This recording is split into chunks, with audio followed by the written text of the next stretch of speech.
The representative from the 20th District, Representative DeBolt. Thank you, Madam Speaker. First off, I want to thank you for tonight.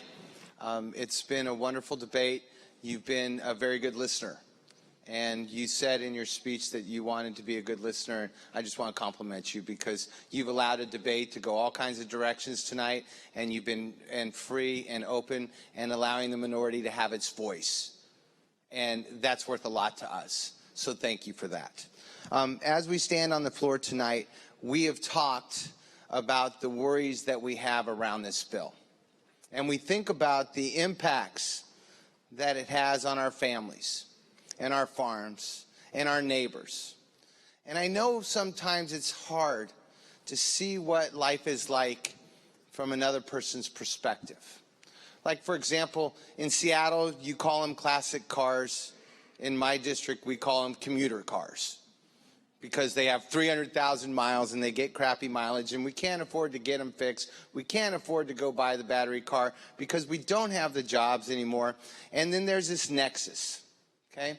There's this nexus of cost that is troubling to me because what it's doing is it's pushing all the problems down.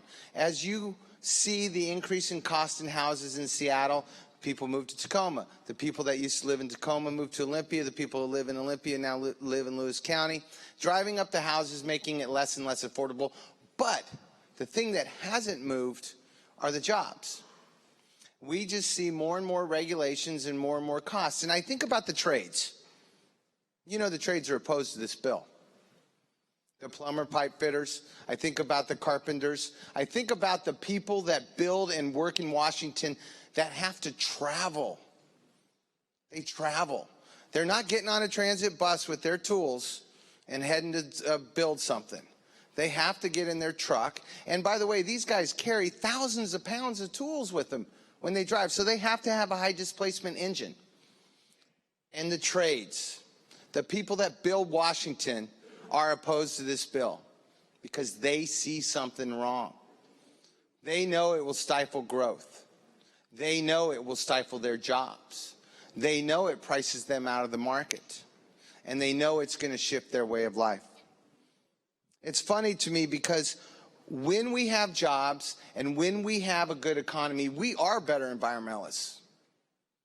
I can attest to it. When we had 14% unemployment after the HCP was signed for the timber industry and all the mills shut down, people were changing their oil and dumping it down the drain because they couldn't even afford to get their car oil changed. Families were struggling. What are we going to do next that puts those people into poverty? That's a concern for us right now. It's funny because I listen and I've been here a long time and I appreciate these debates. It's difficult for me at times because I think we all have a good heart and we want to solve a problem. But we see different patterns. We see different aspects. We ran a bill out of our caucus last year that would have cut carbon. It would have incented. It would have used a carrot. It would have put more people to work, and it would have helped our industries in agriculture and timber to do better. But we didn't want to do that. We want to use a stick. We want to punish our way into submission to do societal changes. And we're going to make it so expensive that you're going to have to modify your behavior and get out of your car and do something different. Behavior modification through punishment is what the bill will do.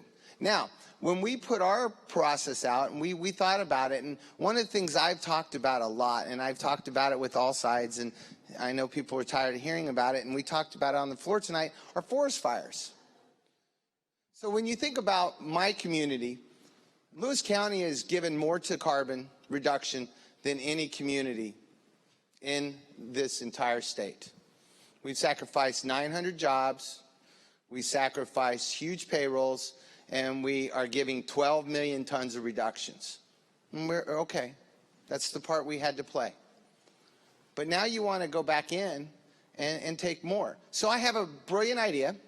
I thought that we could, Madam Speaker, we could take this bill and apply it only to urban areas. I am all for that. I'll vote for it today if you want to draft an amendment or an oral amendment and I will make sure that I support it. Because if that's what the urban areas want, that make the most pollution, that make the most carbon, that sit in their cars all day long and sit in traffic jams polluting, then you can have it, and you can own it, and you can live it. But for us that have to drive because we have to work, it's not fair. It's regressive. The second thing about this bill that troubles me is the regressiveness of the tax and who it hurts the most. It doesn't hurt the Tesla guy who's rich, lives on Bainbridge Island, drives in the Lexus lane that he pays his $6 to get in his beautiful car. It doesn't hurt him. He's like, whatever, I'm good. I'm a software developer. But the plumber in my district that's trying to make ends meet, the person who's struggling trying to get to college, the person who's in beauty school, the person who's a sole proprietor of a small business. That's who this hurts. The person struggling to make ends meet, the barista that works 22 hours a week because Starbucks won't give him full time. That's the person that this hurts. It hurts the poor, and it regressively hurts the poor.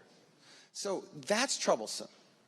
So minus the fact that we're not making reductions, we're hurting the poor, we're putting undue punishment onto rural Washington, I think it's a pretty good bill. The last thing I guess I want to close with is, I've been here a long time, I know how the system works, and I know we're going to lose, and it's going to be a big surprise, and this is all how it's going to work. But the one thing I don't understand is why we're passing a bill that we know is going to die in the Senate, and why we're taking a vote that we shouldn't have to take. Thank you, Madam Speaker.